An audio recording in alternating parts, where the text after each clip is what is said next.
میرے بھائیوں، محرم الحرام 1440 ہجری میں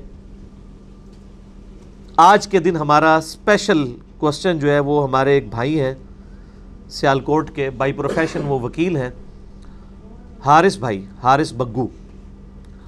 انہوں نے ایک اسپیشل سوال مجھ سے کیا تھا، میں اس کو فریز کر دیتا ہوں، اس کے بعد انشاءاللہ اس کے اوپر گفتگو کریں گے۔ علی بھائی السلام علیکم ورحمۃ اللہ۔ وعلیکم السلام ورحمۃ اللہ وبرکاتہ۔ محرم الحرام 1440 ہجری شروع ہو چکا ہے، اسی حوالے سے 9 اور 10 محرم کے روزے سے متعلق سنی شیعہ اختلاف میں حق کی راہ کیا ہے، کیونکہ شیعہ علماء عاشورہ کے روزے کو یہودی سازش اور آل امیہ کی کارستانی قرار دیتے ہیں، جبکہ بعض سنی ناسبی علماء 10 محرم الحرام کو خوشی کا دن کہتے ہیں اور اس حوالے سے سیدنا موسیٰ علیہ نبینا و علیہ السلام کے واقعے کی پلی لیتے ہیں۔ اس سلسلے میں ایک عام آدمی کیا کرے؟ تو میرے بھائیوں، یہ عام آدمی کیا کرے؟ عام آدمی سے ریکویسٹ ہے کہ وہ ایک دفعہ شعور کے ساتھ، پیار اور محبت کے ساتھ یہ کہہ دے کہ نہ میں وہابی، نہ میں بابی، میں ہوں مسلم علمی کتابی۔ یعنی ہم نہ سو کالڈ وہابی ہیں کہ کوئی کتاب و سنت کی بات کرے اسے لوگ وہابی کہہ دیتے ہیں، اور نہ ہم بابی ہیں، بابوں کا دفاع کرنے والے، فرقوں کے بزرگوں کا جھوٹا دفاع کرنے والے، بلکہ ہم علمی کتابی مسلمان ہیں الحمدللہ۔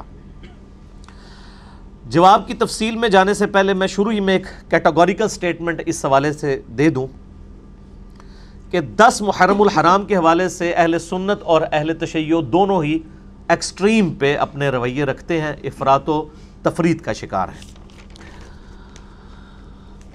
10 محرم الحرام کا روزہ ثابت ہے، اس کی فضیلت ہے، بخاری اور مسلم میں 50 سے زیادہ احادیث اس حوالے سے موجود ہیں۔ میں انشاءاللہ جستہ کچھ عرض بھی کروں گا، اور ساتھ ہی ساتھ 10 محرم الحرام کو خوشی کے دن کے طور پر، عید کے طور پر پریزنٹ کرنا، اور اس کے ذریعے عاشورہ کے دن جو اس امت پہ ایک مصیبت ٹوٹی 61 ہجری کے اندر، سیدنا حسین ابن علی رضی اللہ تعالی عنہما وعلیہم السلام کی مظلومانہ شہادت کربلا میں ان کے ساتھیوں سمیت، اس کو ڈیلیوٹ کرنے کی کوشش کرنا، یہ بھی انتہائی زیادتی پر مبنی ہے۔ آج کے کوسچن کو ایڈریس کرنے کے لیے میں نے کل 5 علمی پوائنٹس بنائے ہوئے ہیں، اور آج بائی چانس 5 محرم الحرام 1440 ہجری ہے، وہ بھی 5 کی نسبت ہے 16 ستمبر 2018۔ یہ 5 کی نسبت میں نے پنجتن پاک سے لی ہے۔ حق چار یار تو اہل سنت کو پتہ ہی ہے، سیدنا ابو بکر، عمر، عثمان و علی رضی اللہ عنہم اجمعین وعلیہم السلام اجمعین۔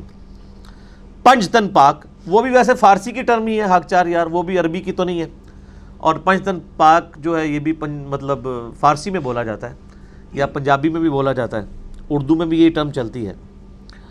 اس حوالے سے ایک حدیث ہے اہل سنت کی مین سٹریم کی کتاب میں، اور یہ حدیث سنی اور شیعہ کے درمیان کامن حدیث ہے، اس سے کہتے ہیں حدیث کسا، چادر والی حدیث، جو صحیح مسلم میں انٹرنیشنل نمبر کے مطابق ہے 6261، اور مشکات المصابیح میں بھی موجود ہے 6136۔ ام المؤمنین سیدہ عائشہ رضی اللہ تعالی عنہا و سلام اللہ علیہا کہتی ہیں کہ نبی صلی اللہ علیہ وآلہ وسلم ایک دن ہمارے پاس اس حال میں آئے کہ آپ صلی اللہ علیہ وآلہ وسلم نے ایک کالی چادر اپنے اوپر اوڑھی ہوئی تھی، منکش، جس پہ اونٹ کے جو کجاوے ہیں ہنڈیا کی شکل کے، اس پہ پرنٹ بنے ہوئے تھے، کالے کلر کی چادر۔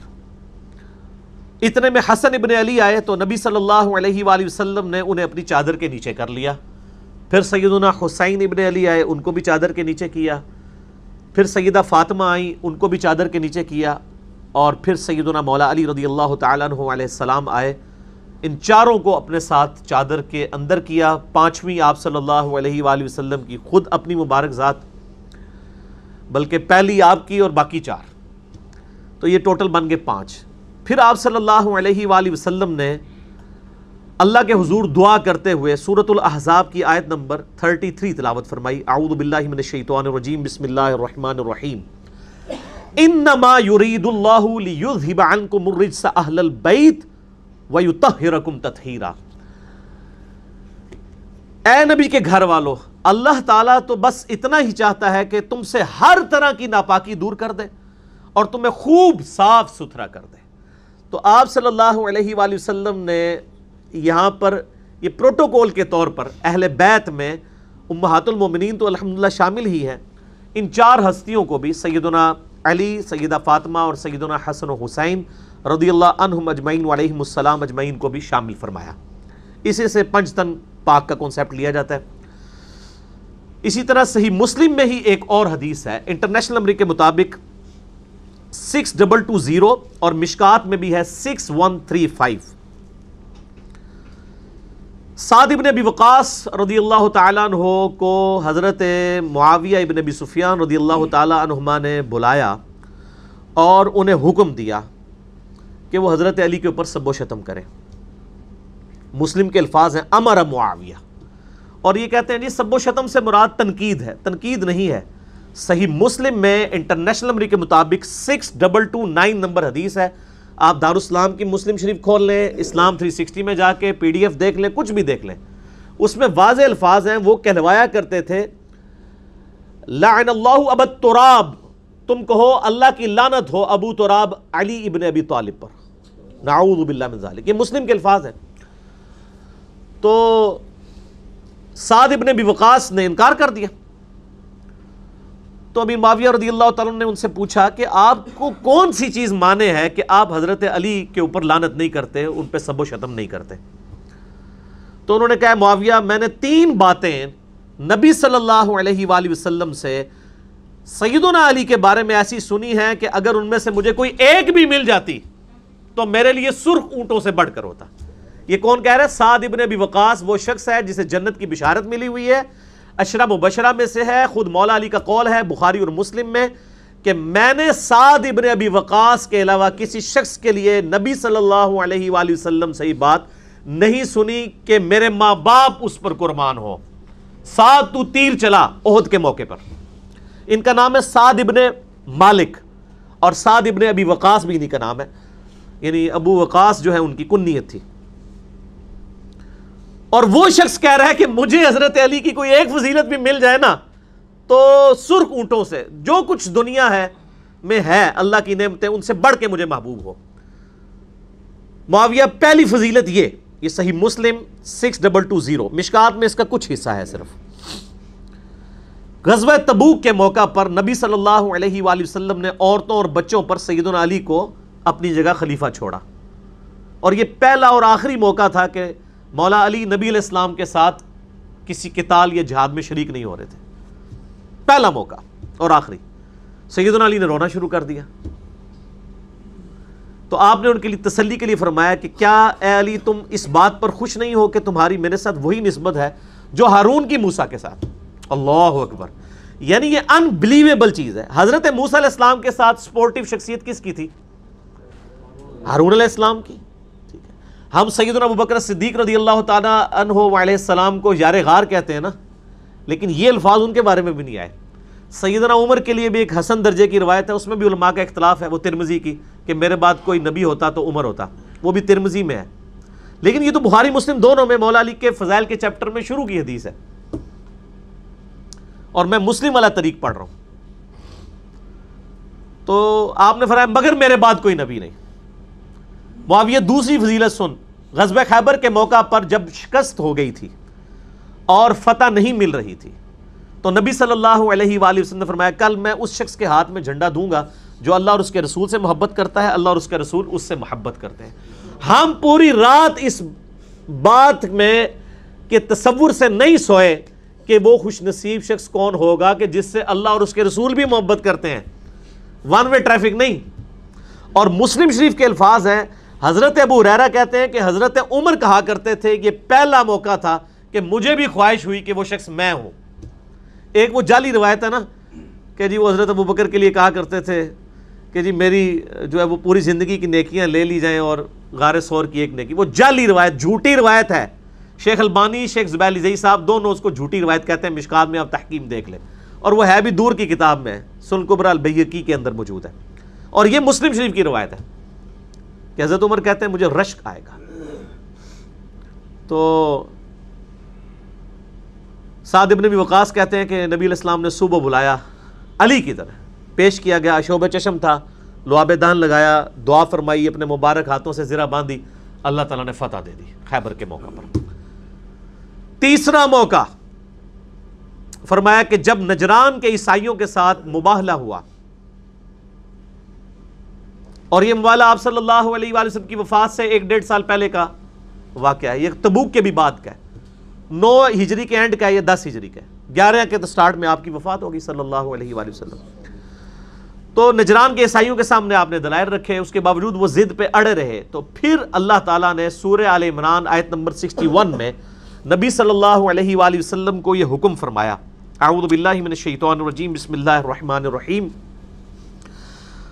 فَمَنْ حَاجَّكَ فِيهِ مِن بَعْدِ مَا جَاءَكَ مِنَ الْعِلْمِ، اے نبی علیہ السلام اس کے باوجود اگر یہ عیسائی آپ سے جھگڑا کریں بعد اس کے کہ آپ کے پاس ڈیفینٹ علم آ چکا ہے لوگوں کو ہدایت دینے کے لیے، یعنی قرآن، فَقُلْ تَعْلَوْا نَدْعُوا أَبْنَاءَنَا وَأَبْنَاءَكُمْ، تو ان سے پھر فرماؤ ایز اے لاسٹ ریزارٹ کہ لے آؤ اپنے بیٹے، ہم بھی اپنے بیٹے لے آتے ہیں، وَنِسَاءَنَا وَنِسَاءَكُمْ، تم بھی اپنی عورتیں لے آؤ، ہم بھی اپنی عورتیں لے آتے ہیں، وَأَنفُسَنَا وَأَنفُسَكُمْ، تم خود بھی آ جاؤ ہم بھی خود آ جاتے ہیں، ثُمَّ نَبْتَهِلْ، اس کے بعد ہم گڑ گڑا کر اللہ کے حضور دعا کرتے ہیں، فَنَجْعَلْ لَعْنَةَ اللَّهِ عَلَى الْكَاذِبِينَ، کہ جھوٹوں پر اللہ کی لعنت ہو، ادھر ہی جھوٹے برباد ہو جائیں، اس کو کہتے ہیں مباہلہ۔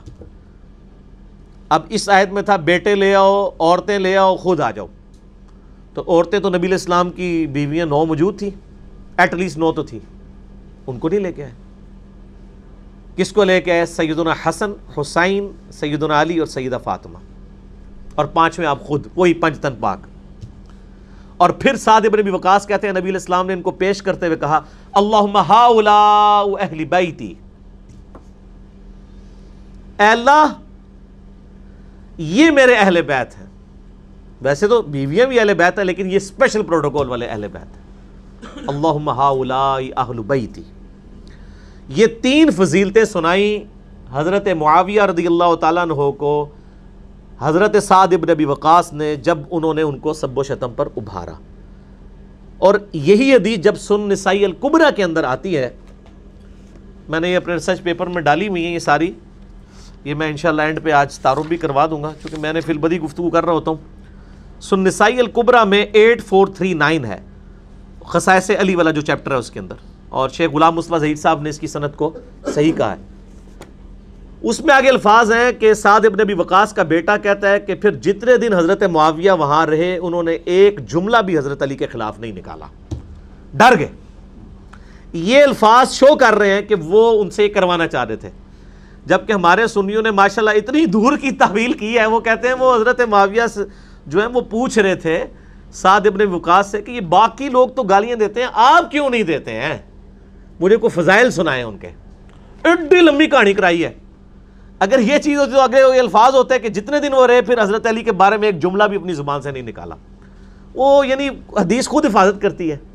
اسی میں سنن نسائی الکبریٰ میں آگے ملتا ہے کہ سعد ابن ابی وقاص ہی کہتے ہیں، ان کو 2 تابعین ملنے آتے ہیں اور وہ کہتے ہیں کہ یہ لوگ بنو امیہ کے لوگ مجھے کہتے ہیں اللہ کے نبی کے محبوب ترین داماد پہ میں لعنت کروں، تو میں نے سنے تم لوگ لعنت کرتے، انہوں نے کہا معاذ اللہ ہم نہیں کرتے، تو سعد ابن ابی وقاص نے کہا کہ میں تمہیں نصیحت کرتا ہوں کبھی بھی علی ابن ابی طالب پر لعنت مت کرنا، یہ انہوں نے ان کو وصیت کی، کیونکہ میں نے نبی علیہ السلام سے علی کے بارے میں وہ کچھ سن رکھا ہے جو کسی کے بارے میں نہیں سنا۔ اب یہ علیحدہ سے ایک ٹاپک ہے، میں پھر وہ ڈیویٹ ہو جاؤں گا، میں نے بس صرف برکت کے لیے چونکہ محرم تھا تو میں نے اتنی ڈیٹیل میں جانا بھی نہیں تھا، 5 تن پاک کی نسبت سے 5 پوائنٹس ڈسکس کرنے تھے۔ پہلے 2 پوائنٹس جو ہیں وہ اہل سنت سے ریلیٹڈ ہیں، 9 اور 10 محرم الحرام کے روزے سے متعلق بخاری اور مسلم کی جو احادیث آئی ہیں، اور آخری 3 پوائنٹس جو ہیں وہ اہل تشیع سے ریلیٹڈ ہیں جو ان کا اعتراض ہے۔ وہ اعتراض کرتے ہیں نمبر 1 کہ یہ یہودیوں کی سازش ہے 10 محرم کا روزہ جو اہل سنت کی کتابوں میں داخل ہوا ہے۔ آپ کے علماء تو یہ کہانی کرایا کرتے تھے نا کہ یہ عبداللہ ابن سبا ایک یہودی سازش ہے اور یہ شیعہ ہیں، وہ بھی تو ہر بار یہی کچھ ہی کہنے ہیں، کیونکہ فرقہ واری تو یہی ہے، وہ کہتے ہیں یہ بھی یہودیوں نے ان کے ساتھ کام ڈالا ہے۔ دوسرا ان کا ہے کہنا کہ یہ اگر 10 محرم کا روزہ ہے تو آج کل کے یہودی یروشلم میں جا کے چیک کریں وہ کیوں نہیں رکھتے ہیں اگر یہ روزہ تھا. اور تیسرا ان کا کہنا یہ ہے کہ اصل میں یہ آل امیہ نے 10 محرم کے واقعے کو ڈائلیوٹ کرنے کے لیے، اس کو ہلکا کرنے کے لیے یہ حدیثیں گھڑی ہیں. اگرچہ 50 احادیث ہیں بخاری و مسلم میں 10 محرم کے روزے کی فضیلت، عاشورہ کی فضیلت میں، لیکن وہ یہ کہتے ہیں سب فیبریکیٹڈ ہے. تو میں ان 3 باتوں کے جواب انشاءاللہ تعالی علمی طریقے سے دوں گا، لیکن ڈیٹیل میں جانے سے پہلے ایک دفعہ دروشی پڑھ لیجیے. اللہم صلی علی محمد وعلی آل محمد کما صلیت علی ابراہیم وعلی آل ابراہیم انک حمید مجید. اللہم بارک علی محمد وعلی آل محمد کما بارکت علی ابراہیم وعلی آل ابراہیم انک حمید مجید. علمی پوائنٹ نمبر 1 میرے بھائیو، محرم الحرام اسلامک جو کیلنڈر ہے ہجری، اس میں پہلا مہینہ ہے، اور یہ ان 4 حرمت والے مہینوں میں شامل ہیں جس کا ذکر قرآن حکیم میں اللہ تعالیٰ نے فرمایا ہے سورہ التوبہ کی آیت نمبر 36 اور 37 کے اندر. محرم کہتے ہیں حرمت والی چیز کو، یعنی یہ ایسا مہینہ ہے، اور باقی 3 مہینے جن کا ذکر آگے آئے گا ان میں حرام کام کرنا خصوصیت کے ساتھ منع ہے، اور بعض حلال کام بھی حرام ہو جاتے ہیں. مثلا قتال آپ نہیں کر سکتے ان مہینوں میں، کافروں سے بھی آپ جنگ نہیں کر سکتے، اسی لیے اسے محرم کا مہینہ کہا جاتا ہے، عزت والا. اور کتنی تلخ حقیقت ہے کہ اس محرم کے مہینے میں جس میں کافروں سے لڑائی کرنا منع ہے، اس امت نے نبی صلی اللہ علیہ وآلہ وسلم کے پورے گھرانے کو آپ صلی اللہ علیہ وآلہ وسلم کی وفات کے 50 سال کے بعد ذبح کیا ہے محرم کے مہینے میں. جہاں پہ کافروں کو نہیں آپ قتال کر سکتے، مسلمانوں نے آل رسول کو قتل کیا علیہم السلام. اعوذ باللہ من الشیطان الرجیم، بسم اللہ الرحمن الرحیم. سورہ التوبہ آیت نمبر 36. ان عدت الشہور عند اللہ 12 شہرا فی کتاب اللہ. بے شک اللہ کے ہاں مہینوں کی گنتی ہے 12 اللہ کی کتاب لوح محفوظ میں. یوم خلق السماوات والارض، اس دن سے جس دن سے اللہ نے آسمانوں اور زمین کو پیدا کیا ہے 12 مہینے ہیں سال کے. منہا اربعۃ حرم، ان میں سے 4 مہینے ہیں حرمت والے، قرآن میں ان کا ذکر نہیں، وہ احادیث میں آیا. ذالک الدین القیم، یہ ہے سیدھا دین. فلا تظلموا فیہن انفسکم، پس ان حرمت والے مہینوں میں اپنے آپ پر ظلم نہ کرو، گناہوں سے بچو. وقاتلوا المشرکین کافہ، اور مشرکین سے قتال کرو پورا پورا. کما یقاتلونکم کافہ، جیسا کہ وہ تم سے قتال کرتے ہیں. وَاعْلَمُوا أَنَّ اللَّهَ مَعَ الْمُتَّقِينَ، لیکن یہ بھی جان لو کہ اللہ تعالیٰ پرہیزگاروں کے ساتھ ہے. یعنی کافر اگر محرم میں تم پر جنگ تھوپ دیں پھر تم جنگ لڑ سکتے ہو، ادروائز تم یعنی انیشیٹو نہیں جنگ کا لے سکتے. اگلی آیت میں آتا ہے انما النسیء زیادۃ فی الکفر یضل بہ الذین کفروا. ان مہینوں کے معاملے میں زیادتی کرنا کفر ہے، اور یہ اس سے وہ لوگ گمراہ ہوئے ہیں جو کہ کفر اختیار کرنے والے ہیں. یحلونہ عاما ویحرمونہ عاما، ایک سال تو وہ حرمت والے مہینوں کو حلال ٹھہرا لیتے ہیں اور اگلے سال اسی کو حرام ٹھہرا لیتے ہیں. لیواطئوا عدۃ ما حرم اللہ فیحلوا ما حرم اللہ، تاکہ وہ اللہ کے حضور اپنی گنتی پوری کر لیں اور اللہ کی جو حرام کی بھی چیز ہے اس کو حلال ٹھہرا لیں، جس کو ہم پنجابی میں کہتے ہیں کتے کو حلال کر لیں. وہ یہ کرتے تھے جب ان کا موڈ ہوتا تھا نا لڑائی لڑنے کا، وہ یہ کہتے تھے اس دفعہ جو محرم کا مہینہ ہے نا یہ سفر کی جگہ پہ چلا گیا اور سفر پہلے آ گیا تاکہ لڑائی کر لیں. گنتی وہ 4 کی پوری کرتے تھے. اچھا جی، اس دفعہ جو ذیقعدہ کا مہینہ ہے نا وہ چلا گیا جناب رمضان کی جگہ، اور رمضان ذیقعدہ کی جگہ. گنتی پوری کرتے تھے لیکن اس طریقے سے. واللہ لا یہدی القوم الکافرین، اور اللہ تعالیٰ کافروں کو ہدایت نہیں دیتا. تو یہ قرآن حکیم میں صرف ان کی گنتی آئی ہے 4 محرم کے ساتھ مزید 3 اور مہینے. البتہ کفار مکہ کو یہ چیز عملی تواتر سے سنت ابراہیمی سے یہ بات پتہ تھی کہ یہ 4 مہینے کون سے ہیں. جیسا کہ قرآن حکیم میں الحج اشہر معلومات، حج کے مہینے سب کو پتہ ہیں۔ البتہ صحیح بخاری اور صحیح مسلم میں متفق علیہ حدیث ہے، بخاری میں 4662 اور ڈیٹیلڈ اس کا ایک طریق ہے حجۃ الوداع والا یوم النہر کا خطبہ 4406، اور مسلم میں 4383 اور مشکات المصابیح میں بھی 2659 ہے۔ میں یہ اکثر کہتا ہوں مشکات جو ہے یہ انسائکلوپیڈیا آف حدیث ہے، یعنی بخاری، مسلم، ابو داؤد، ترمذی، نسائی، ابن ماجہ، اس کے علاوہ بھی باقی 13 کے قریب کتابوں کا یہ آپ سمجھ لیں نوٹس ہیں۔ یہ ساری حدیثیں آلموسٹ جو میں ڈسکس کر رہا ہوں اس کے اندر مشکات کے اندر موجود ہیں۔ نبی صلی اللہ علیہ وآلہ وسلم نے ارشاد فرمایا، یہ یوم النہر کا خطبہ ہے، ایک حجۃ الوداع کا 9 ذو الحجہ کا خطبہ ہے، ایک 10 کا قربانی والے دن کا، یہ وہ خطبہ ہے۔ فرمایا کہ زمانہ گھوم گھما کر پھر اسی جگہ پر واپس آ گیا ہے کہ جیسا کہ اللہ نے اسے تخلیق کیا تھا زمین و آسمان کی تخلیق کے وقت۔ سال 12 مہینے کا ہے، ان میں سے 4 حرمت والے ہیں۔ زمانہ گھوم گھما کر کیا وہ ہر دفعہ چینج کرتے تھے نا، آج اس کو ادھر لے جائیں، اگلے سال اس کو ادھر، وہ اتنی آئٹریشنز پرفارم ہوئی، number of time iteration perform ہو کے خود بخود وہ اپنی اصلی جگہ پہ آ گئی نبی علیہ السلام کی بعثت کی برکت سے۔ ٹھیک ہو گیا؟ تو فرمایا اب اپنی جگہ پر آ گئے، یعنی اب اس کو کوئی چینج نہیں کرے گا۔ 4 حرمت والے مہینے ہیں، ان میں سے 3 متواتر ہیں، ذوالقعدہ، ذوالحجہ اور محرم، اور چوتھا الگ ہے رجب کا مہینہ۔ تو یہ 4 مہینے، ذوالقعدہ بھی کہہ سکتے ہیں، ذی قعدہ بھی، دونوں عربی میں الفاظ یعنی مستعمل ہیں۔ ذی قعدہ اور ذی الحجہ اور محرم الحرام، یہ کنزیکٹو 3 مہینے، یعنی 11، 12 اور فرسٹ مہینہ، اور اس کے بعد رجب کا مہینہ۔ یہ 4 مہینے ہیں حرمت والے۔ یہ حدیث کافی لمبی ہے، میں اس کو سکپ کر رہا ہوں ورنہ مجھے وہ ساری ڈیٹیلز بتانی پڑیں گی، میں اسی کو چھوڑتا ہوں۔ مسئلہ 66A کے اندر میں نے اس پوری حدیث کو بیان بھی کیا ہے۔ عثمان بھائی یہ AC چلا دیں۔ محرم الحرام کے حوالے سے میرے بھائیو ایک اور حدیث ہے، صحیح مسلم میں انٹرنیشنل نمبر کے مطابق 2755، مشکات میں ہے 2039۔ ابن عباس رضی اللہ تعالی عنہما کا بیان ہے کہ نبی صلی اللہ علیہ وآلہ وسلم نے فرمایا، رمضان المبارک کے بعد سب سے بہترین روزہ اللہ کے مہینے محرم کا روزہ ہے۔ یعنی محرم کا مہینہ کس کا مہینہ ہے؟ اللہ کا، اور رمضان کے بعد سب سے افضل روزہ اس کا ہے۔ اور پھر ابن عباس کا ساتھ ہی کہنا ہے کہ نبی علیہ السلام نے یہ بھی فرمایا، فرض نماز کے بعد سب سے افضل نماز رات کی یعنی تہجد کی نماز ہے۔ جس طرح تہجد نفلی نمازوں میں سب سے افضل ہے، اسی طریقے سے نفلی روزوں میں سب سے افضل روزے محرم اللہ کے مہینے کے روزے ہیں۔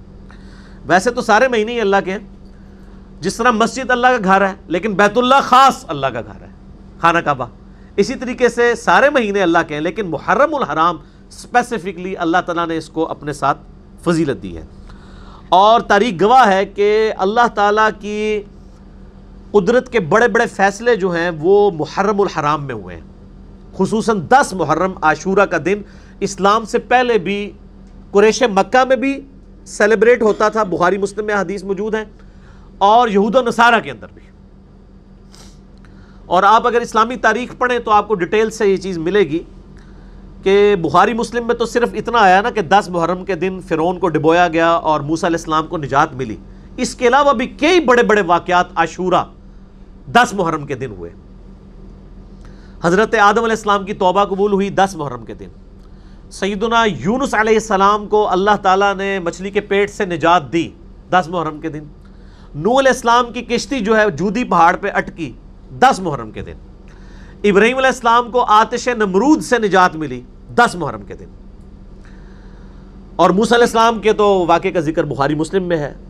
اور پھر ہماری امت کے لیے بھی ظاہر ہے کہ یہ ایک اس حوالے سے تکلیف دہ ایک یادگار دن بن گیا، سیدنا حسین ابن علی کی مظلومانہ شہادت کی وجہ سے 10 محرم 61 ہجری۔ اللہ تبارک و تعالیٰ نے یعنی اس کو ایام اللہ میں سے ایک یوم ڈکلیئر کیا ہے عاشورہ کے دن کو۔ قرآن حکیم میں سورہ ابراہیم کی آیت نمبر 5 ہے کہ موسیٰ علیہ السلام کو اللہ تعالیٰ فرماتا ہے کہ وَذَكِّرْهُمْ بِأَيَّامِ اللَّهِ، اپنے ماننے والوں کو نصیحت کیجئے اللہ کے فیصلے کے بڑے بڑے دنوں کے ساتھ۔ یعنی اللہ تعالیٰ کے فیصلے کے دن کون سے دن ہوتے تھے؟ جن دنوں میں اللہ تعالیٰ نبیوں کو نجات دیتا تھا، ان کے مخالفین کو تباہ و برباد کرتا تھا۔ پھر بعد میں موسیٰ علیہ السلام کے لیے بھی وہ ایام اللہ میں سے ایک یوم بن گیا، یعنی قوم سمود نے اونٹنی کو جو قتل کیا تھا اور ان پر عذاب آیا تھا، وہ بھی عاشورہ کا دن تھا، وہ بھی اللہ کے دنوں میں سے ایک دن تھا۔ تو یہ بائی چانس یہ سب کے سب، اور اسی طریقے سے روایتوں میں ایسا بھی ملتا ہے، مجھے کوئی حدیث بورڈ میں نہیں ملی، کہ قیامت کا دن بھی جو ہے وہ 10 محرم کو قائم ہوگا۔ میرے بھائیو، محرم الحرام کی اسی اہمیت کے پیش نظر اجماع امت ہے اس بات پر کہ دوسرے خلیفہ راشد سیدنا امیر المؤمنین عمر ابن خطاب رضی اللہ تعالیٰ عنہ وعلیہ السلام نے اپنے دور خلافت کے اندر مشورہ کیا۔ سیدنا مولا علی رضی اللہ تعالیٰ عنہ علیہ السلام نے یہ مشورہ دیا کہ اسلامک کیلنڈر جو ہے یہ ہجرت کے ساتھ سٹارٹ کیا جائے، یعنی نبی علیہ السلام جب مکے سے مدینہ ہجرت کر کے آئے تھے، کیونکہ وہیں سے آپ کی ٹیک آف پوزیشن ہوئی تھی دعوت کے حوالے سے، اور اگلے 17 سال کے اندر 3 براعظموں میں مسلمانوں کی حکومت پہنچ چکی تھی، رومن پرشین امپائر گر گئی تھی، اور سیدنا عثمان غنی رضی اللہ تعالیٰ عنہ نے یہ مشورہ دیا کہ پہلا مہینہ جو ہے وہ محرم کا رکھا جائے، جو اللہ کا مہینہ ہے، حرمت والا مہینہ ہے۔ اگرچہ نبی صلی اللہ علیہ وآلہ وسلم نے ہجرت ربیع الاول کے مہینے میں کی ہے، لیکن اس کو پہلا مہینہ شمار نہیں کیا گیا، ہجرت والے سال کو تو پہلا سال لیا گیا، لیکن ربیع الاول کو پہلا مہینہ شمار نہیں کیا گیا۔ اللہ کی نسبت کی وجہ سے حرمت والا مہینہ محرم الحرام کو پہلا مہینہ اسلامک کیلنڈر کا قرار دیا گیا، اور یہ حضرت عمر کی ایک بہت بڑی ایک سمجھ لے خدمت تھی، اور سیدنا علی اور عثمان کے جو مشورے تھے کہ پھر پوری جو امت ہے وہ انہی تاریخوں کے اوپر کھڑی ہے۔ آج ہم جب بات کرتے ہیں، ہم کہتے ہیں کہ نبی علیہ السلام نے ہجرت کے بعد 2 ہجری کے اندر غزوہ بدر لڑی، 3 ہجری کے اندر غزوہ احد ہوئی، 5 ہجری کے اندر غزوہ خندق ہوئی، 6 ہجری کے اندر صلح حدیبیہ ہوئی، 7 ہجری کے اندر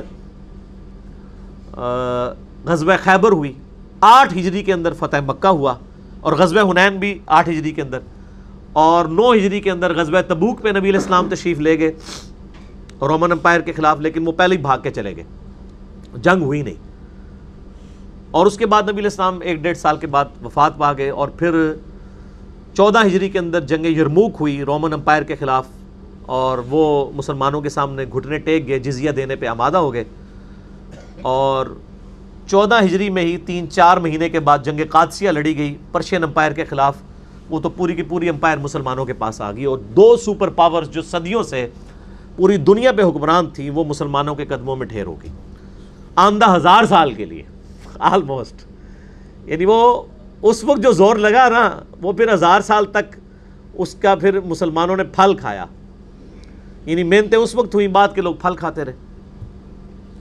اور اس کے بعد بھی آپ دیکھ لیں، ہم جب بھی کسی یعنی صحابی کی بات کرتے ہیں سن وفات کی تو ہم ہجری میں ہی بات کرتے ہیں۔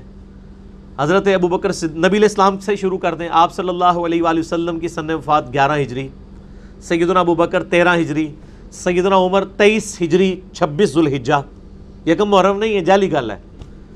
آپ اندازہ کریں، آپ گوگل پہ جا کے لکھیں کہ حضرت عمر کی بایوگرافی تو 26 ذوالحجہ پتہ چلے گا آپ کو، اور یہ صرف پاکستان انڈیا میں یکم محرم منائی جا رہی ہے، وہ بھی کوئی 20-25 سالوں سے، باقی پوری دنیا کو نہیں پتا کہ یکم محرم ہے۔ یہ 10 محرم کو نیچے کرنے کے لیے انہوں نے ایک جعلی چیز گھڑی، میں انشاءاللہ اینڈ پہ بتاؤں گا بھی۔ اس کے بعد سیدنا عثمان 35 ہجری، سیدنا علی 40 ہجری، اور اسی طریقے سے آخری صحابی 110 ہجری میں ابو طفیل عامر بن واصلہ فوت ہوئے، اور پھر تابعین میں آ جائیں، حسن بصری، ابن سیرین، یہ دونوں 110 ہجری میں فوت ہوئے، امام زہری 124 ہجری میں، امام جعفر علیہ السلام 148 ہجری میں، امام حنیفہ 150 ہجری میں، امام مالک 179 ہجری میں، امام شافعی 204 ہجری میں، اس کے بعد احمد بن حنبل 241 ہجری میں، امام بخاری 256 ہجری میں، اور اس کے بعد امام مسلم 261 ہجری میں۔ یہ کنٹینیوس آپ سب کچھ ہجریوں میں ہی گنا جا رہا ہوتا ہے، ٹھیک ہو گیا۔ اور آج الحمدللہ 5 محرم الحرام 1440 ہجری ہے، یعنی نبی صلی اللہ علیہ وآلہ وسلم کو دنیا سے گئے ہوئے آلموسٹ 1430 سال گزر چکے ہیں، یعنی وہ آپ 11 ہجری تک وہ بھی شامل کر لیں، 10 سال ہی بنتے ہیں، 11 ہجری کے تو 1-2 مہینے تھے۔ علمی پوائنٹ نمبر 2 وہ ہے میرے بھائیو عاشورہ 10 محرم کے روزے سے متعلق الحمدللہ صحیح بخاری میں کم از کم 20 احادیث موجود ہیں عاشورہ 10 محرم کے روزے کی فضیلت پہ.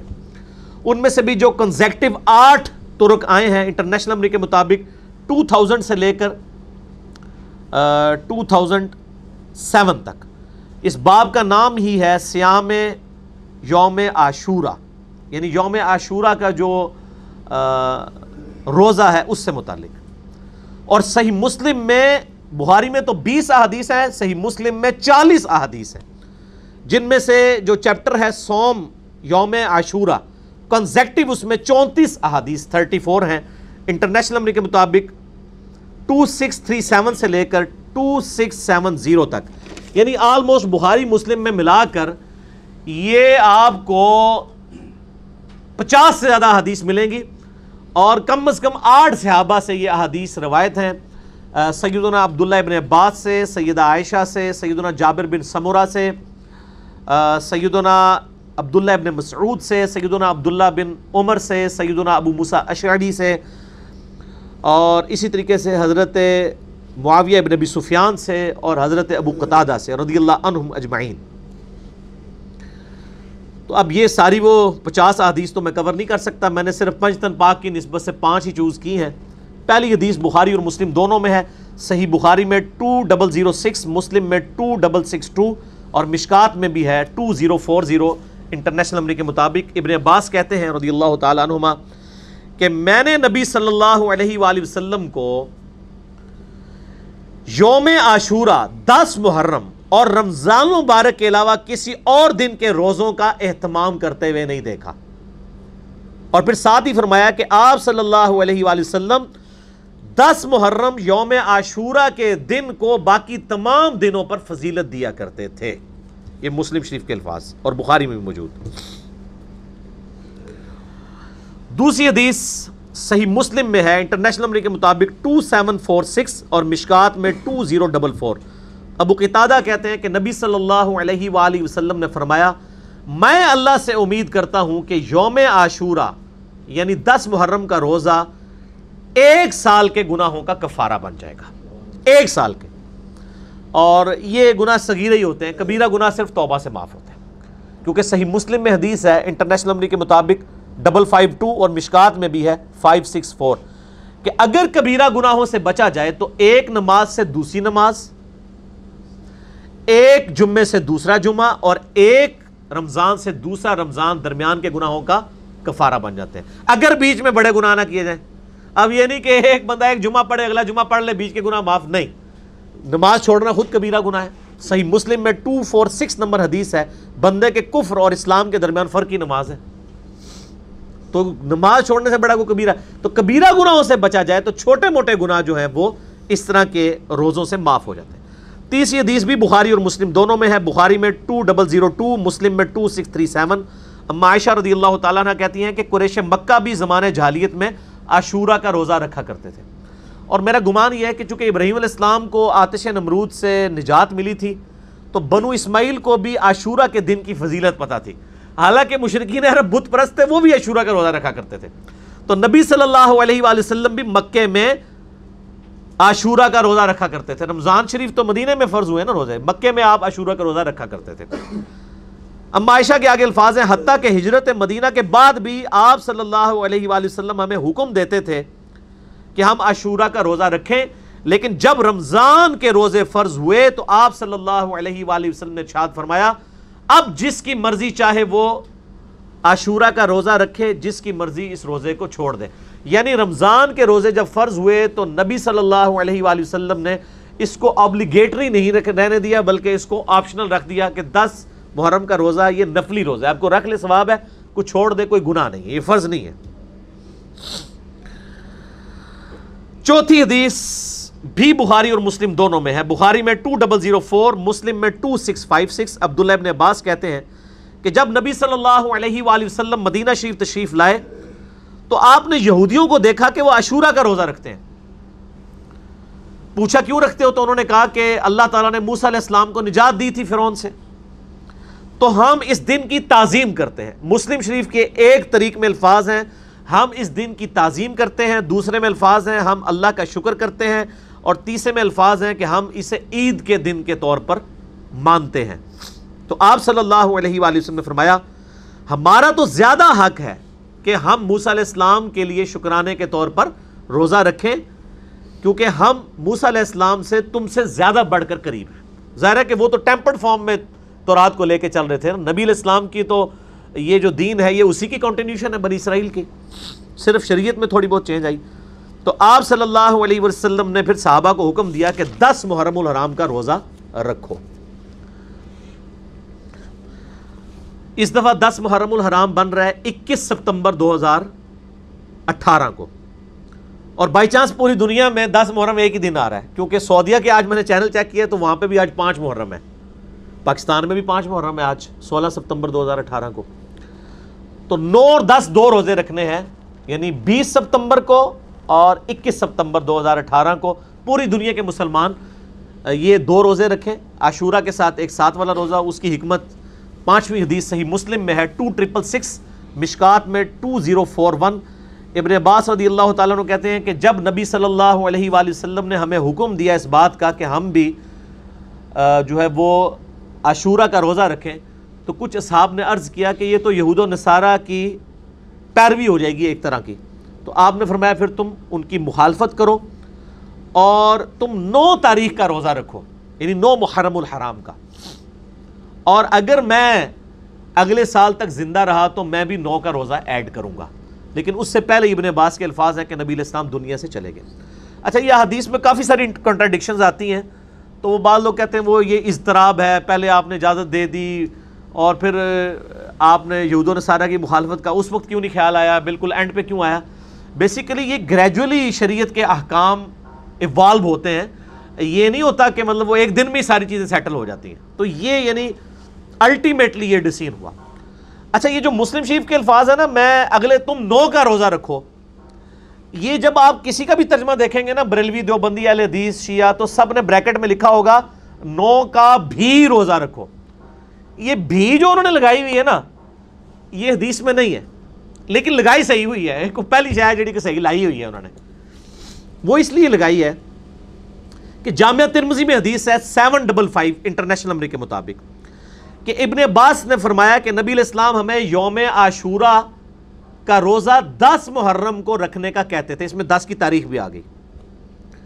البتہ اس حدیث کی صحت میں اختلاف ہے، شیخ البانی سے صحیح کہتے ہیں، شیخ زبیر صاحب ضعیف کہتے ہیں حسن بصری کی تدلیس کی وجہ سے، لیکن اس کو سپورٹیو ایک چیز امام ترمذی نے ساتھ جو قول لکھا ہے نا، موقوفاً یہ روایت بالکل صحیح ہے، اس کو شیخ زبیر صاحب بھی صحیح مانتے ہیں۔ امام ترمذی نے اس حدیث 755 کے ساتھ لکھا، ابن عباس فرمایا کرتے تھے کہ 9 اور 10 2 روزے رکھ کر یہودیوں کی مخالفت کرو، اور اس کی پوری سند ہے سنن کبریٰ البیہقی میں انٹرنیشنل نمبر کے مطابق 8187 جلد 4 پیج 287 پہ، جسے شیخ زبیر صاحب نے بھی اپنے الحدیث رسالے میں لکھا ابن عباس کے اس قول کو جو ترمذی لے کے آئے ہیں۔ اور میں نے پہلے بھی عرض کیا ہے کہ اگر کوئی صحابی کی حدیث موقوف ثابت ہو جائے تو مرفوع حدیث اگر ضعیف بھی ہو نا، اس کو سپورٹ مل جاتی ہے۔ تو ابن عباس فرمایا کرتے ہیں کہ یہود و نصارہ کی مخالفت کرو، 9 اور 10 2 روزے رکھ کے۔ اب آپ کو پتہ چلا مسلم میں انہوں نے بھی کیوں کیا ہے، وہ اس کی وجہ سے کیا۔ مسند احمد میں ایک حدیث ہے انٹرنیشنل نمبر کے مطابق 2154، یہ حدیث کمزور ہے۔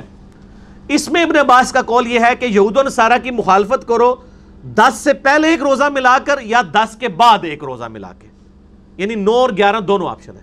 بہرحال اجتہاداً یہ صحیح ہے، اگر کسی شخص کا 9 کا روزہ رہ جائے، اب اس نے 10 کا رکھا ہے، میرے ساتھ ایک دفعہ ایسے ہو گیا تھا، پھر میں نے 11 کا روزہ رکھ لیا تھا تاکہ مخالفت ہو جائے 2 روزے رکھ کر۔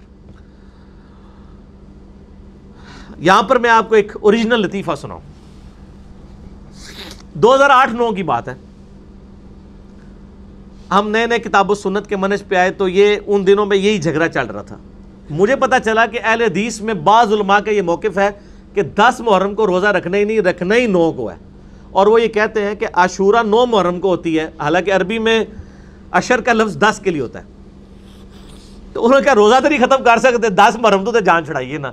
انہوں نے کہا 9 کا روزہ رکھو، 10 محرم روزہ ہوتا ہی نہیں ہے۔ اور ان میں یعنی پاکستان کے یعنی ٹاپ کے عالم دین عبد المنان نور پوری رحمہ اللہ تعالیٰ فوت ہو چکے ہیں، شیخ زبیر علی زئی صاحب کے استاد ہیں، یعنی دورہ حدیث ان کے پاس کیا ہوا ہے شیخ زبیر صاحب نے، گجرانوالہ کے تھے۔ تو اس وقت وہ زندہ تھے، تو میں نے ایک بھائی کو یہ پورے روایتیں رکھی، میں نے کہا یار ابن عباس جو ہے وہ راوی حدیث ہے، راوی حدیث کا فارم جو ہے وہ سب سے بیسٹ ہوتا ہے، ہم 14ویں صدی کے کسی عالم سے فارم لیں گے یا ابن عباس سے لیں گے؟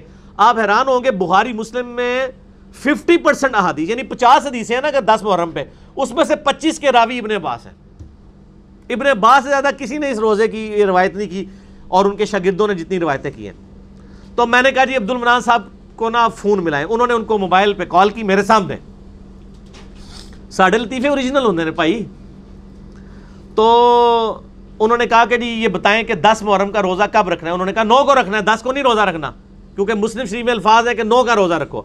اس نے کہا جی وہ 9 کا روزہ بھی ہے کیونکہ سنن کبریٰ البیہقی کے اندر موجود ہے، آپ کے شاگرد نے بھی حکم لگایا۔ ویسے شیخ زبیر صاحب کی بڑی عزت کرتے تھے، ایون وہ ایسے استاد تھے کہ حدیث کے مسئلے میں شیخ زبیر صاحب سے مسئلے پوچھا کرتے تھے، اسماء و رجال میں۔ انہوں نے باقاعدہ خطوط لکھے ہیں کہ شیخ صاحب اس حدیث کی سند کے بارے میں مجھے بتائیں، اپنے شاگرد سے، اسماء و رجال میں۔ تو اس نے جب دلائل سامنے رکھے تو آپ کو پتہ ہے علماء کا ٹیمپرامنٹ بڑی جلدی لوز ہوتا ہے۔ انہوں نے آگے سے جملہ بولا کہ جی میں نے ابن عباس کا کلمہ نہیں پڑھا ہوا، نبی صلی اللہ علیہ وآلہ وسلم کا پڑھا ہوا ہے۔ خیر میں ابھی سامنے ہوتے تو میں کہتا ابن عباس نے بھی نبی علیہ السلام نے کلمہ پڑھے سی، تو اسی نہیں پڑھے آتے۔ آپ 1400 سال بعد ہیں اور ابن عباس ڈائریکٹ ان احادیث کے راوی ہیں، اور ابن عباس نے آپ سے بڑھ کر نبی علیہ السلام کا کلمہ پڑھا ہوا ہے، اور ابن عباس کا اگر یہ فتویٰ موجود ہے، حدیث موقوف حدیث مرفوع کے حکم میں داخل ہوتی ہے، جیسا کہ مولا علی علیہ السلام کے بارے میں حدیث موقوف ہے یہ کہ میری وجہ سے 2 فرقے گمراہ ہوں گے اور 2 دوزخ میں جائیں گے، ایک میری محبت میں غلو کر کے، ایک میری دشمنی میں۔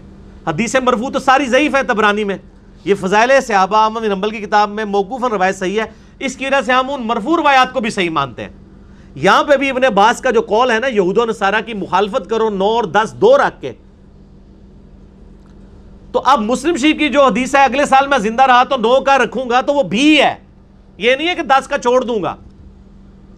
10 کے بغیر تو عاشورہ کا لفظ ہی نہیں بنتا، ٹھیک ہو گیا؟ عاشورہ کا لفظ تو بولا ہی 10 کے اوپر جاتا ہے۔ تو اس لیے میں کہتا ہوں کہ یعنی صحابہ کے فہم کے بغیر کتاب و سنت کو لے کے نہیں چلنا، یعنی غیر مقلد نہیں بننا، آپ نے مقلد تو بننا ہی نہیں نا، غیر مقلد بھی نہیں بننا، متبع سنت بننا ہے۔ اور متبع سنت یہ ہے کہ کتاب و سنت کو سلف کے فہم کے مطابق، صحابہ کرام کے فہم کے مطابق سمجھنا۔ تو یہ اہل حدیث کے اندر بعض اوقات اس قسم کے مسائل ہو جاتے ہیں، تو میں ساتھ ساتھ اصلاح کر دیتا ہوں۔ تو انشاءاللہ تعالیٰ اس دفعہ پھر ہم نے روزہ 9 اور 10 محرم کا کب رکھنا ہے؟ 20 ستمبر اور 21 ستمبر 2018 کو انشاءاللہ تعالیٰ۔ اب آخری 3 پوائنٹ چھوٹے چھوٹے ہیں لیکن بہت انٹرسٹنگ ہیں، اہل تشیع کے جوابات سے ریلیٹڈ۔ تو صلاۃ بر محمد وآل محمد، اللہم صلی علی محمد وعلی آل محمد کما صلیت علی ابراہیم وعلی آل ابراہیم انک حمید مجید، اللہم بارک علی محمد وعلی آل محمد کما بارکت علی ابراہیم وعلی آل ابراہیم انک حمید مجید۔ علمی پوائنٹ نمبر 3،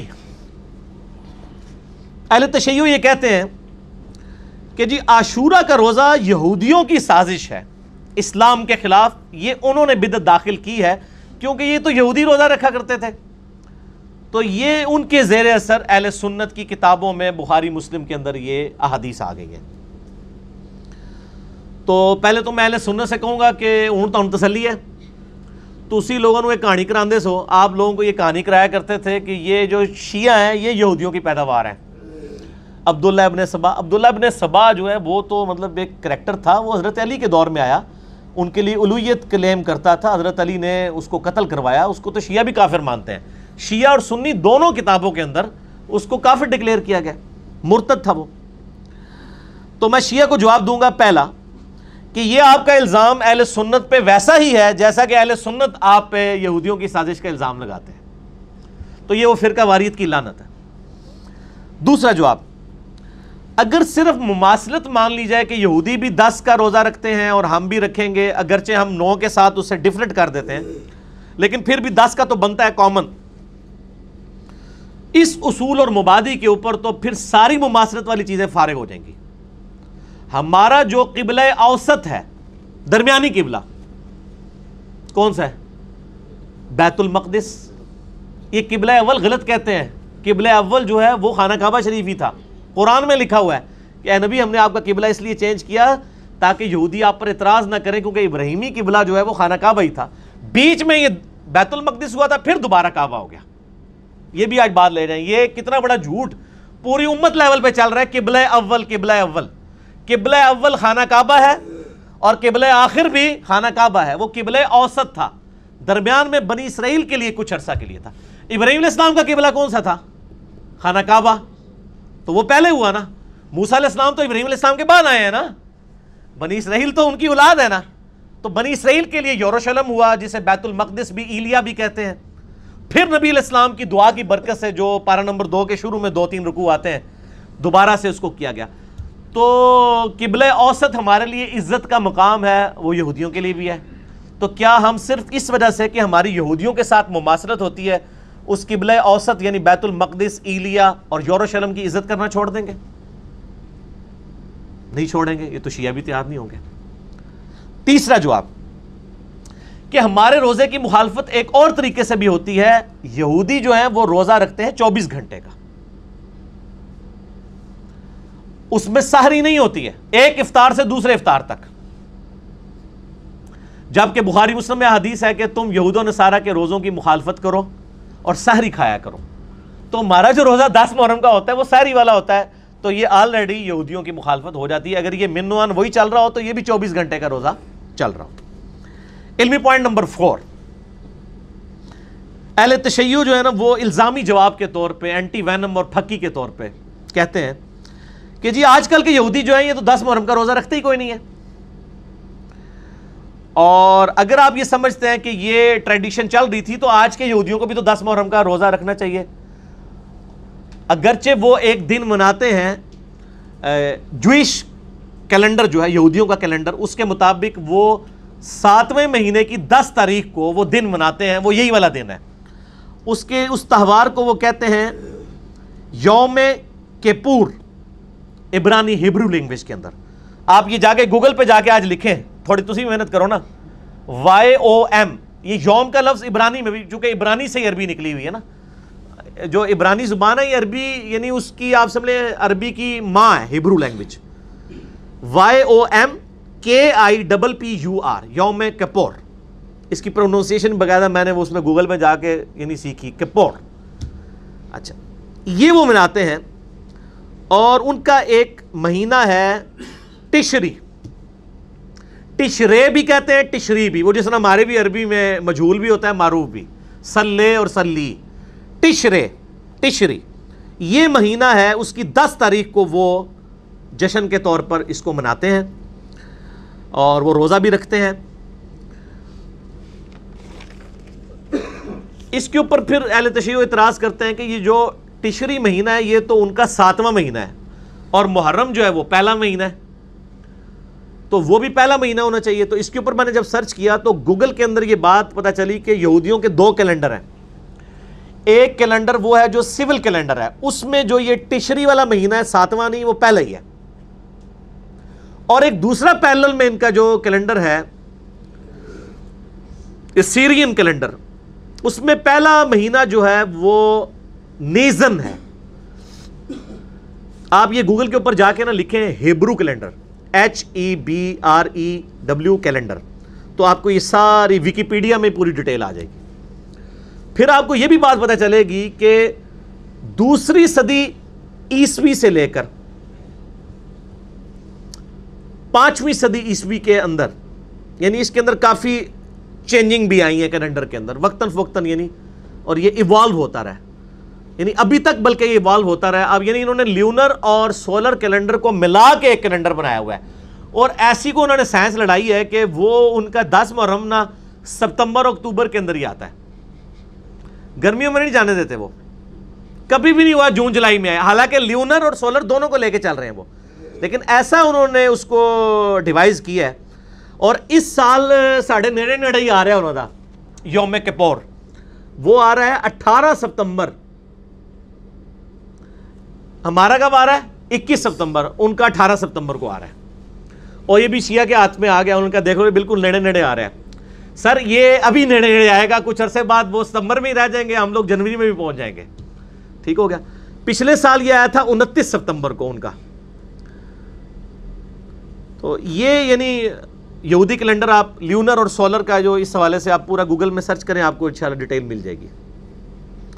تو یہ تو میں نے یعنی دو جواب دیے. ایک جواب ہو گیا یعنی کیلنڈر کی وہ مہینوں کی اعتبار سے، دوسرا اس کی تاریخ کے اعتبار سے جو ایوولوشن آئی ہے، اور تیسرا یہ ہے کہ اگر یہ منطق مان لی جائے کہ جی اس وقت جو یہودی کر رہے ہیں اسی کو ہی ہمیں دلیل ماننا چاہیے، اور وہ تو ویسے ہی ختم ہو جائے گی کیونکہ ہمارا محرم پہلا مہینہ ہے، ان کا وہ والا پہلا مہینہ ہے تشری.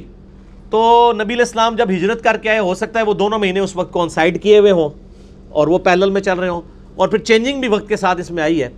بہرحال پھر بھی اگر یہی منطق مان لی جائے تو قرآن حکیم میں، یہ میں پھکی دینے لگوں چونکہ شیعہ نے پھکی دی ہے تو ہم سنیوں کو بھی پھکی دیتے ہیں، شیعہ کو بھی دیتے ہیں.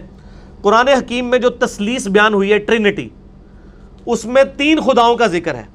عیسائی جو کلیم کرتے ہیں اللہ تعالیٰ، عیسیٰ علیہ السلام، اور کون؟ سیدہ مریم. لیکن آج کے جو عیسائی ہیں وہ حضرت مریم کو مانتے ہی نہیں خدا، وہ ہولی گوسٹ جبرائیل کو مانتے ہیں. قرآن جس ٹرینٹی کی بات کرتا ہے وہ ٹرینٹی ڈیفرنٹ ہے، اور آج کی عیسائیت کی ٹرینٹی ڈیفرنٹ ہے. تو کیا یہ قرآن حکیم کے اندر چینجنگ ہو چکی ہوئی ہے؟ نہیں، اس زمانے میں یہی ٹرینٹی تھی، بعد میں یہ چینج آئی ہے.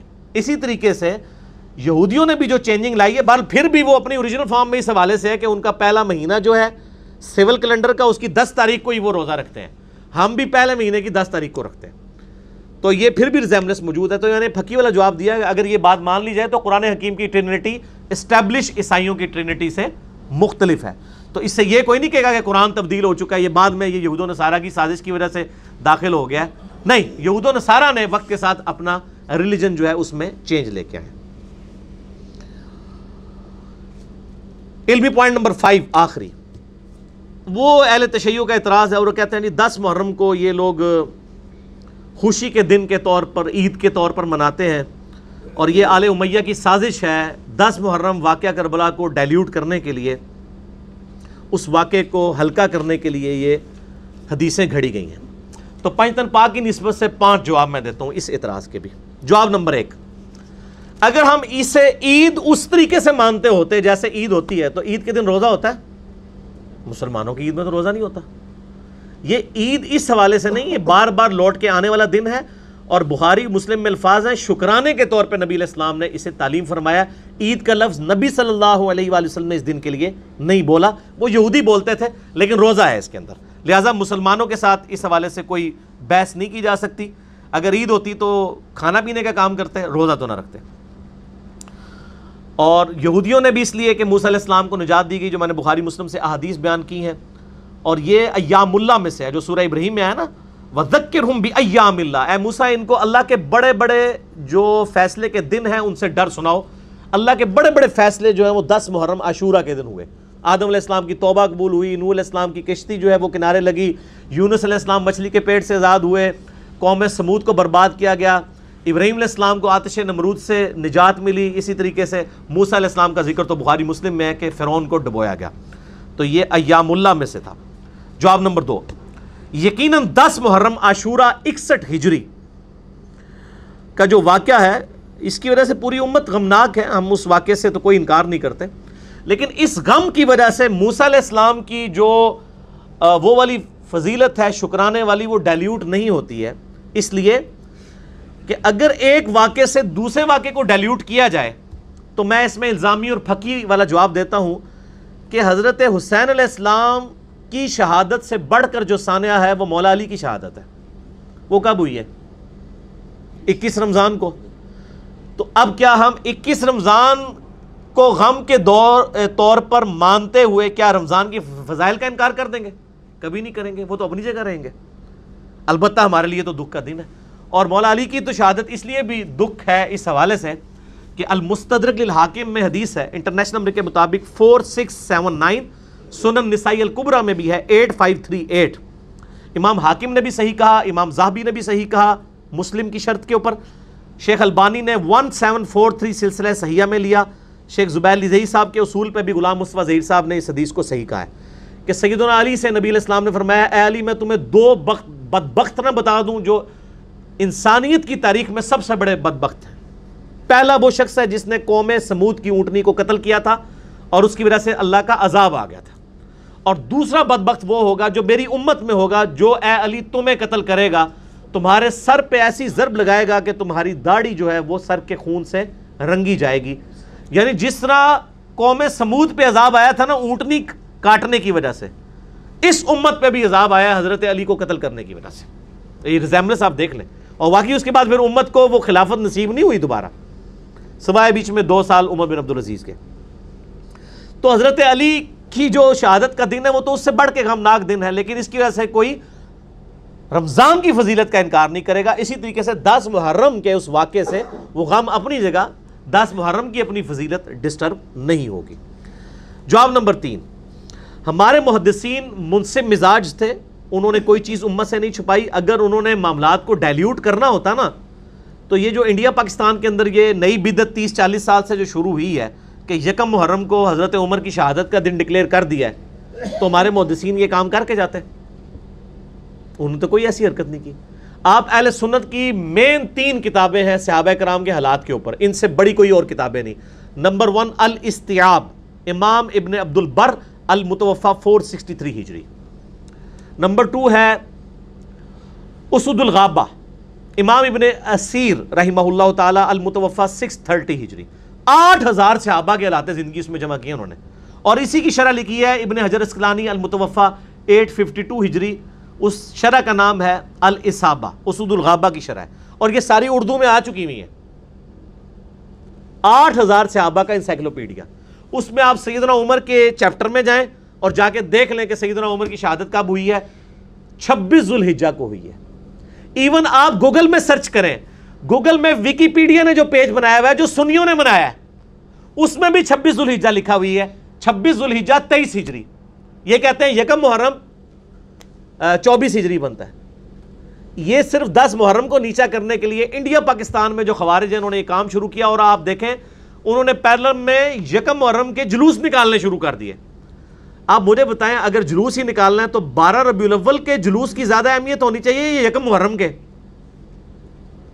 12 ربیع الاول کے تو نبی علیہ السلام کا دن ہے نا, اس کو تو وہی خوارج پارٹی جو ہے وہ کہتی ہے بدعت, اور شیعہ کے بغض کے اندر آ کر یکم محرم کو انہوں نے سنت کے طور پہ جاری کر دیا.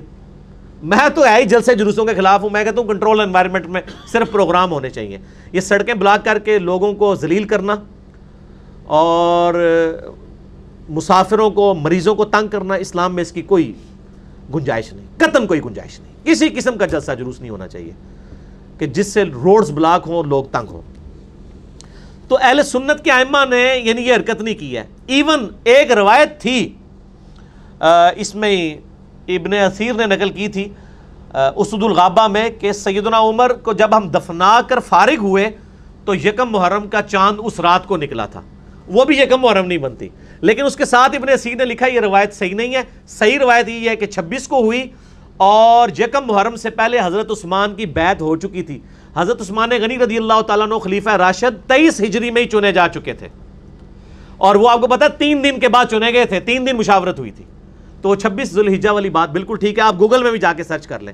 تو یہ میرا تیسرا جواب تھا کہ اگر یہ 2 نمبری ہم نے کرنی ہوتی تو ہم مانتے. ہم تو ڈنکے کی چوٹ پہ کہہ رہے ہیں کہ یکم محرم سیدنا عمر فاروق رضی اللہ تعالیٰ عنہ علیہ السلام کا یوم شہادت نہیں ہے. جو بات صحیح ہے وہ ہم مانتے ہیں. باقی 10 محرم پہ تو اجماع امت ہے کہ سیدنا حسین کی شہادت ہوئی کربلا کے اندر 61 ہجری میں. جواب نمبر 4, میرے بھائیو, اہل حدیث اور اہل سنت یعنی انٹرچینجبل ورڈ استعمال ہوتے ہیں. اہل حدیث میں منہج کے اعتبار سے بات کروں, محدثین اپنے لیے اہل حدیث استعمال کرتے تھے, اہل سنت بھی. اہل سنت کے محدثین اگر اہل بیت سے بغض رکھتے ہوتے تو قتل حسین کا ذکر اپنی حدیث کی کتابوں میں نہ کرتے. میں درجنوں احادیث صرف بخاری اور مسلم سے زبانی بتا سکتا ہوں.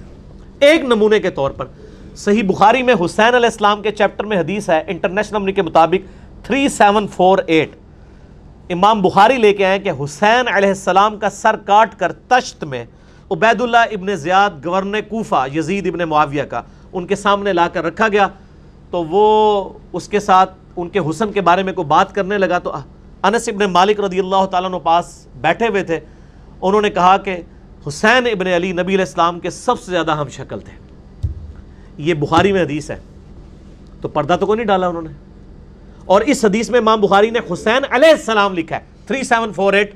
آپ جا کے اسلام 360 میں بھی دیکھ لیں، sunna.com میں، لیکن عربی میں دیکھیے گا، اردو مولوی وڑ گیا ہے انہیں رضی اللہ عنہ کرتا جے مولوی وڑ جائے تو انہوں ایک ہی شے کٹ سکتی ہے جیڑی مولوی جو نکلی ہوئی ہے. یعنی عرض کیا ہے کہ نہ میں وہابی نہ میں بابی، میں ہوں مسلم علمی کتابی. ٹھیک ہوگا جی. اور مسند احمد میں 2165 نمبر حدیث ہے. یعنی یہ تو حدیث اتنی زبردست، یعنی تواتر کے ساتھ نقل ہوئی ہے ابن عباس کے کئی شاگردوں سے. شعیب ارنوت بھی سے صحیح کہتے ہیں، شیخ زبیر صاحب نے بھی نقل کی فضائل صحابہ میں کہ نبی علیہ السلام کی وفات کے 50 سال کے بعد ابن عباس نے دوپہر کے وقت ایک خواب دیکھا. انہوں نے نبی صلی اللہ علیہ وآلہ وسلم کو خواب میں دیکھا، صحابی نے. اور بخاری مسلم کی حدیث ہے جس نے خواب میں مجھے دیکھا اس نے مجھے کو دیکھا. صحابہ کو تو حضور کی شکل کا بھی پتہ تھا. ابن عباس کہتے ہیں میں نے دیکھا کہ آپ صلی اللہ علیہ وآلہ وسلم کے بال مبارک گرد آلود ہیں، پرانگدہ حالت ہے، کپڑوں پہ گرد ہے، ہاتھ میں خون کی شیشی ہے اور پریشان کھڑے ہیں. میں نے پوچھا اے اللہ کے نبی علیہ السلام آپ کو کس نے غمزدہ کیا، یہ آپ کی کیا حالت ہے؟ تو آپ نے فرمایا آج میں صبح سے حسین اور اس کے ساتھیوں کا خون سمیٹ رہا ہوں. یہ ایک تشبیہ تھی. خواب جو ہے ایک علادہ سے ایک محکمہ ہے، وہ میرا آپ کلپ دیکھ لیں، لاکھوں لوگ دیکھ چکے ہیں. خواب میں دیدار مصطفیٰ صلی اللہ علیہ وآلہ وسلم میں نے ڈیٹیل بتائی ہے. یہ نہیں ہوتا کہ یہ فزیکلی پرفارم ہوا ہوتا ہے، یہ ایک تمثیل دکھائی جاتی ہے.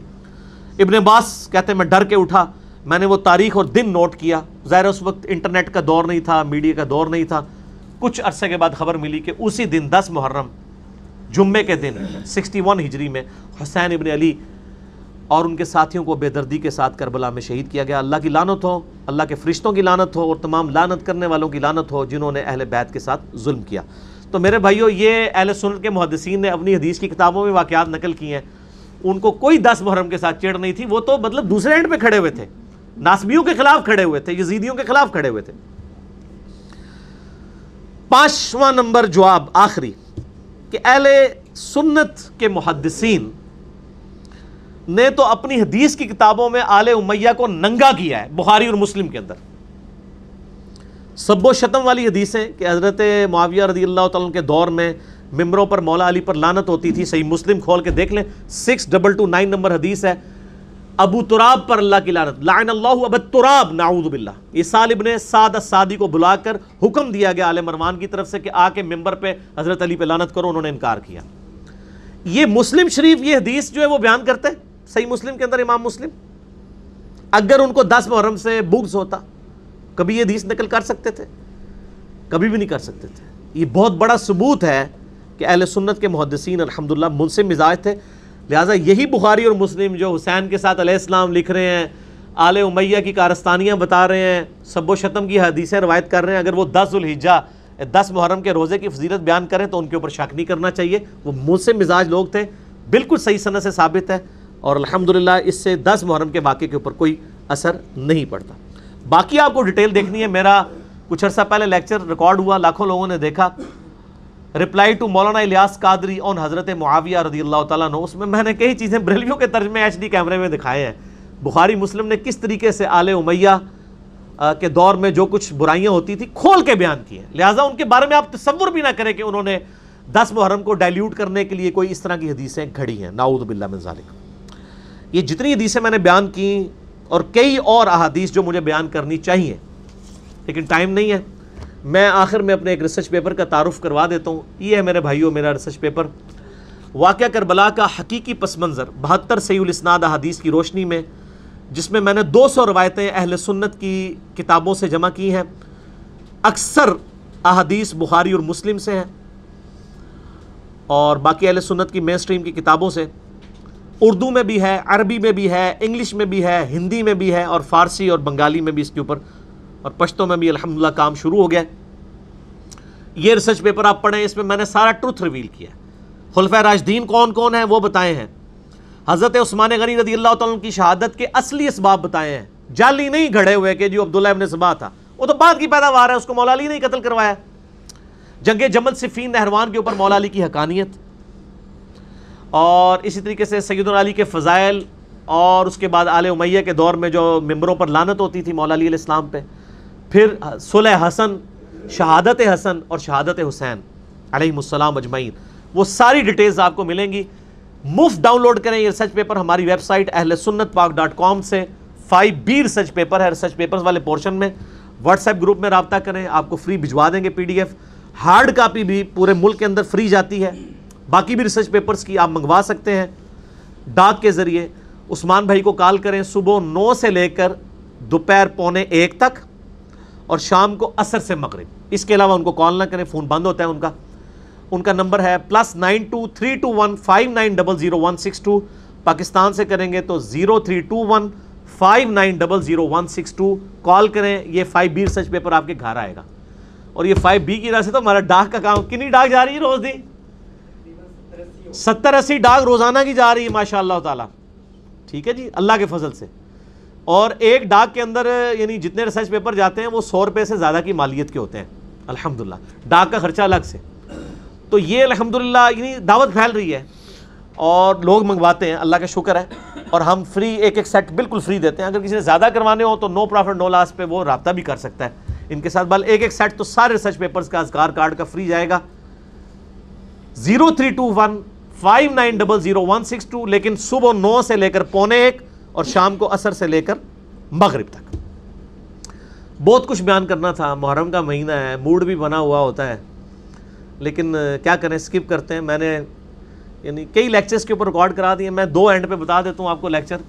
ایک میرا ہے مسئلہ 101 خلافت و ملوکیت صحیح مسئلہ خروج اور فکر حسین حق پرستی کی علامت ہے، جس میں نے اہل تشیع کا مقدمہ اہل سنت کی عدالت میں پیش کیا ہے۔ آپ یوٹیوب پر لکھیں نا 101 مسئلہ، وہ لیکچر کھل گیا۔ اور ایک لیکچر ہے مسئلہ نمبر 162A، خلافت راشدہ کے 30 سال، نہج البلاغہ اہل تشیع کی مین کتاب میں مولا علی علیہ السلام کے 5 خطبات کی روشنی میں، جس میں نے اہل سنت کا مقدمہ اہل تشیع کی عدالت میں پیش کیا۔ 2 مقدمے سامنے ہی پیش کرنے پہ رہے نے، کیوں؟ کیونکہ نام ہے وہابی، نام ہے بابی، میں ہوں مسلم علمی کتابی۔ تو ہم تو یعنی سچائی کی بات کریں گے، اور یہ سچائی پھیل رہی ہے الحمدللہ۔ اللہ تعالیٰ سے دعا ہے جو حق بات میں نے کہی اللہ تعالیٰ ہمارے دلوں میں راسخ فرمائے۔ اگر جذبات میں میرے منہ سے کوئی غلط بات نکل گئی تو اللہ تعالیٰ ہمارے دلوں سے ہی معاف کر دیں، ہمیں کتاب و سنت کی تعلیمات پر عمل کر کے دوسرے بھائیوں تک پہنچانے کی توفیق عطا فرمائے۔